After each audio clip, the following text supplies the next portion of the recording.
1 milyon pa yung mga taong mahanap sa akin para patayin ako. Bakit kasi sa tingin mo ba? Basta-basta na lang ako, di pa, sasaluhin yung bala kung ano man. Lalaban kami. Pero sisiguraduhin ko sa'yo na mas marami. Bago nila ako matumba, pinaghandaan na namin yan eh. Di ba? At doon ka pa lang sa malayo, baka naliligo ka na ng iba't ibang uri ng pasabog. Ha? Magandang araw po mga kababayan at mga kapatid na sumusubaybay sa atin sa ating ginagawang pagtalakay. Ukol po dito sa mga paninira, pagmumura, paglapastangan ni Epifanio Labrador, hindi lamang sa loob ng iglesia at sa pamamahala sa loob ng iglesia, kundi sa iba't ibang mga grupo pa, individual, maging ang mga nakaraang mga presidente, kasalukuyan at nakaraan ay kanyang binabanatan at binibira nang wala namang sapat na ebidensya. Bago tayo magpatuloy ay binabati ko po lahat po ng mga taga-subaybay po natin sa Luzon, Visayas at Mindanao.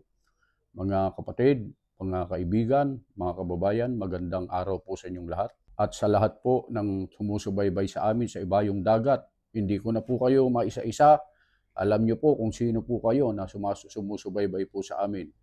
Mga kapatid po natin dyan sa iba't ibang panig ng daigdig, magandang araw po sa inyong lahat. At maging doon sa mga kaibigan natin na hindi namin kapanampalataya na patuloy din sumusubaybay sa atin, ay bumabati po kami sa inyo ng isang magandang araw. Yung napanood po natin mga kapatid ay mga kaibigan at mga kababayan ay isa na namang sinabi nitong Epifanio Labrador tungkol dun sa espekulasyon niya, sa isip niya lang yun, na siya raw ay lulusubin para patayin o kaya tirahin. Yun ay mga espekulasyon lamang. Yun ay bunga ng kanyang takot sa kanyang ginagawa at pinagagagawa. Kaya ganun ang iniisip niya sapagkat guilty siya doon sa lahat ng kanyang mga ginagawa. Kaya nag-iisip na baka isang araw ay darating sa kanya yung ganong isipan niya. Pero alam niyo mga kababayan at mga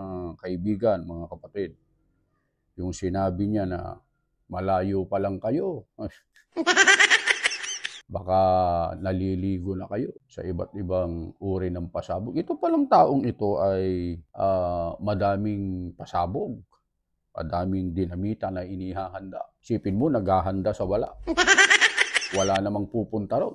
Kasi kami po, para po sa mga kababayan natin na sumusubaybay sa atin, lalo na doon sa mga hindi namin kapatid sa iglesia, wala po kaming ganong isipan. Hindi kami kasing sama ng iniisip nitong taong ito na si Epifanio Labrador. Ganun lang ang tumatakbo sa isipan niya sapagkat guilty siya sa lahat ng mga ginagawa niyang kasamaan at kasinungalingan. Kaya ganun na lang siya magsalita at mag-isip. Pero dito, gusto ko lang ipapansin sa inyo mga kaibigan, ito palang taong ito ay maraming pasabog. Alam nyo ba mga kaibigan at mga kababayan na yan ay isang uri ng kaso? Napakabigat na kaso yan. Tingnan niya, pakita ko sa inyo. Republic Act number 9516 sa batas ng Pilipinas. Alam nyo po ang hatol sa mga ganyan pagka mayroong kang mga pasabog. Ito, pakinggan nyo. The penalty of reclusion perpetua shall be imposed upon any person who shall willfully and unlawfully manufacture, assemble, deal in, acquire, dispose, import, or possess any explosive and incendiary device with knowledge of its existence and its explosive or incendiary character. Marami pa po ito, pero yun na lang ang binasa ko po mga kababayan. So, isang kaso na naman. Kung sakasakali, Epifanio Labrador, meron ka na lamang isang kaso na isasampa sa'yo kapag nagkataon na lahat ng sinasabi mo dyan sa video mo na marami kang pampasabog, kuno. Hindi ko alam kung yan ay pasabog na utot, o kaya pasabog na balon. Alam niyo yung balon na, o kaya ano pa ba ang masasabi nating pwedeng pasabog? Ayan, baka sabog lang ng bunganga mo. Yan. Kahit nakatakip ka ng mukha, naka-face mask ka, baka ayaw mong maamoy yung pasabog ng hininga mo na napakabaho siguro. Kaya natatawa ako dito sa taong ito. Kaya mga kababayan, ito, isa na namang kaso ito kapag nagkataon. Kapag totoo ang sinasabi nito, pero palagay ko, alam niyo ginagawa ng taong ito mga kababayan para malaman niyo. Nambe-brainwash lang ito. Nambe-brainwash lang. Yung mga sinasabi niyang yan, kung siguro papakita niyang ganun, ito, nakahanda na to. Huwag kayong magkakamali na pupunta rito.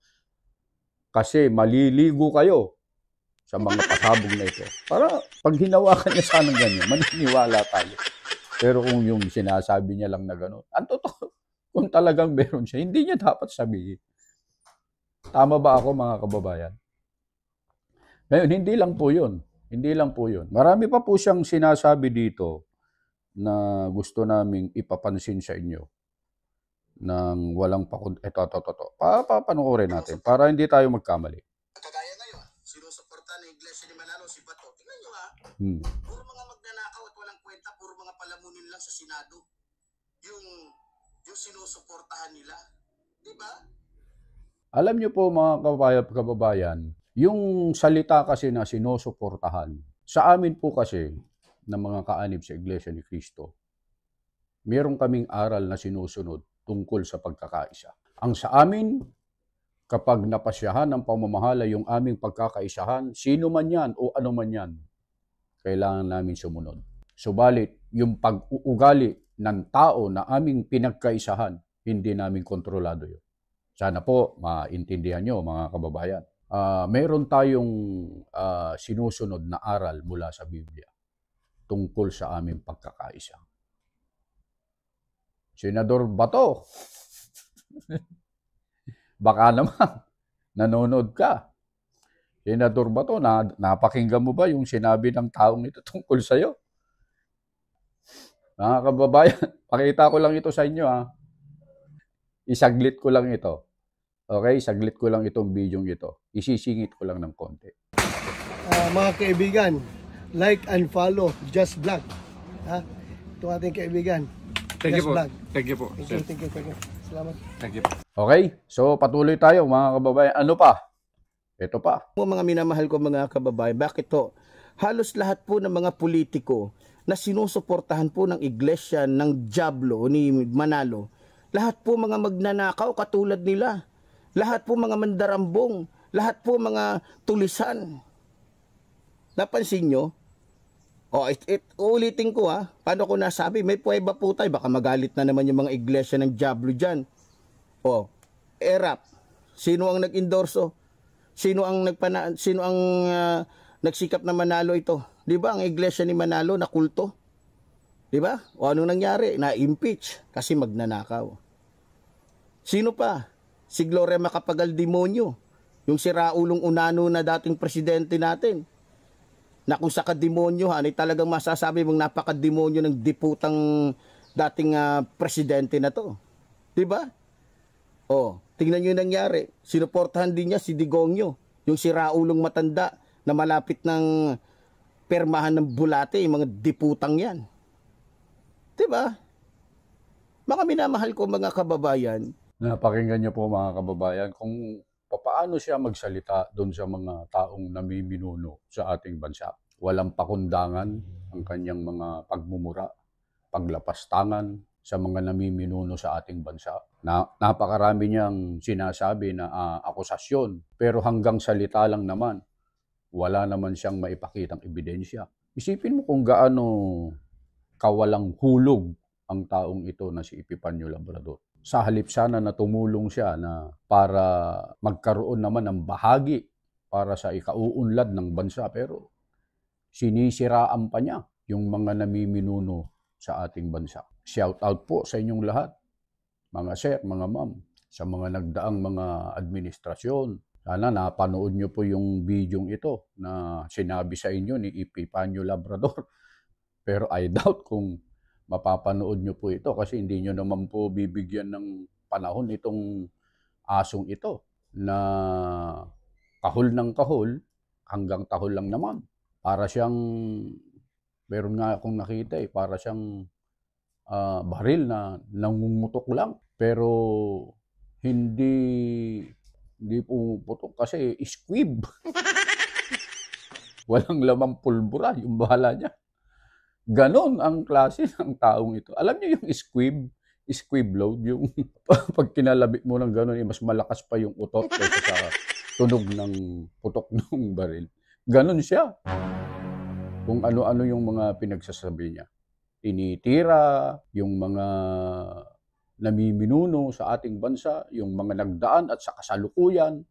Napanood nyo naman, hindi ko na po sasabihin ang kanilang mga pangalan, mga kaibigan.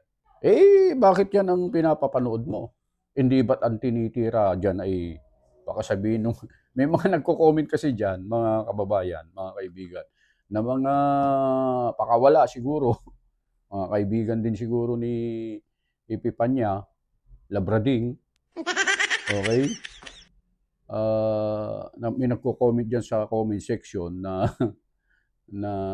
bakit ganyan ang pinapanood mo? Ang layo ng topic niya. Di ba't ang tinitira naman ay kayo, mga iglesia, at ang inyong leader? Kami po kasi, mga kaibigan at kababayan, para po maintindihan nyo. Ako bilang isang vlogger, ayaw ko pong balikan yung mga salita na binibitawan niya sa iglesia at sa pamamahala. Ayaw kong ipapanood sa inyo.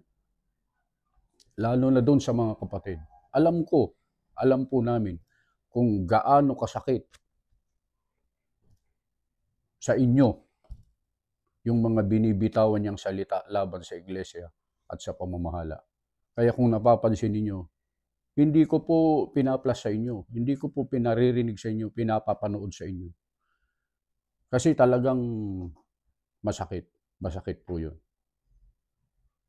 At hindi natin masisisi yung mga kapatid na ibang mga vlogger na gumawa ng pagsagot din sa mga sinasabi ng taong ito na wala namang kakwenta-kwenta.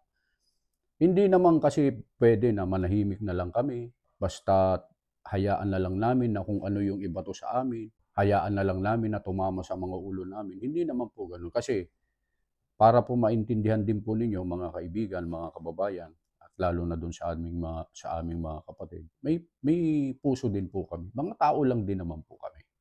Nasasaktan din. Lalo na pagka nagsalita ka, ikaw Epifanio Labrador, ng laban sa aming namamahala. Tatanungin kita, kayo po, kung hindi man siya yung mga kasama niya na nanonood ngayon dito sa video na to, kailan may sinabing masama sa iyo ang aming namamahala? Kailan may ginawang masama sa iyo ang aming namamahala at ang iglesia ni Kristo? Magsabi ka kung meron ng kahit na isang ginawa sa iyo. Iparating niyo po ito, yung mga kasama niyang nanonood po sa amin. Meron bang sinabi sa iyong masama o ginawang ka ba ng masama ng aming namamahala? At ganun na lang, walang pakundangan na magsalita ka ng laban sa Kanya, masasama laban sa Kanya. At sa amin na mga kaanib sa Iglesia ni Cristo, magpakita ka. Kung talagang matapang ka, magpakita ka, lumantad ka, at humarap ka, at gagawin natin ang tamang proseso ng pag-uusig laban sa mga kaso mo na isinampa laban sa iyo. Lumabas ka kung talagang matapang ka. Hindi kami nakamask. Kitang-kita yung aming mukha para makilala mo kami. Kasi hindi kami katulad mo na magtatago. Hindi kami matatapang. Mga kababayan, mga mahal na kapatid, nanonood po sa amin. Pasensya na po kayo. Pasensya na po kayo. Hindi lang po namin talaga mapigilan yung damdamin namin sa pinagsasabi ng taong ito laban sa pamamahala. Pero mga kapatid, mag-iingat po tayo. Mag-iingat po tayo. Sapagkat ito ay pakawala ng demonyo. Pakawala ng demonyo yan. Para sa ganon, kapag ka itinuon natin, pag nagalit tayo, nagkaroon tayo ng ugali na hindi na makakristyano, yan ang gustong-gusto ng demonyo. Mag-iingat po tayo. Gagawin natin yung tamang paraan, tamang proseso na naaayon sa batas at sa saligang batas. Hayaan po natin ang otoridad ang uusig sa taong ito. Yun lamang po yung aming maibabahagi sa inyo, mga kaibigan, mga kababayan, mga kapatid. Muli po, bumabati po kami sa inyo ng isang magandang araw at maraming salamat po sa patuloy po ninyong pagsubaybay, sa patuloy po ninyong panunood sa aming mga pagtalakay ukol po dito kay Epifanio Labrador na wala nang ginawa kundi manira, mangyurak, magsalita ng masama, hindi lamang sa iglesia at sa pamamahala kundi sa lahat ng mga taong gusto niyang sirain. Hindi ko alam kung saan humuhugot ito. Hindi natin alam kung sino ang nasa likod nito. Pero darating ang panahon, malalaman din natin lahat yan. Hindi na magtatagal at alam namin na gagawa ang Diyos ng paraan para ilantad ka, ihayag ka, para panagutan mo lahat ng mga kaso na isinampalaban sa iyo. Hanggang dito na lamang mga mahal na kababayan at mga kaibigan, mga kapatid, at tayo po ay pansamantalang mamamaalam. Magandang araw po sa inyong lahat. Ito po ang inyong lingkod, Epifanio Labrador. Sa susunod na araw po, muli sa oras na alas 5, no, tayo po ay pansamantalang mamamaalam. Mabuhay po ang ating inang bayan, mabuhay po ang lahat ng Pilipino.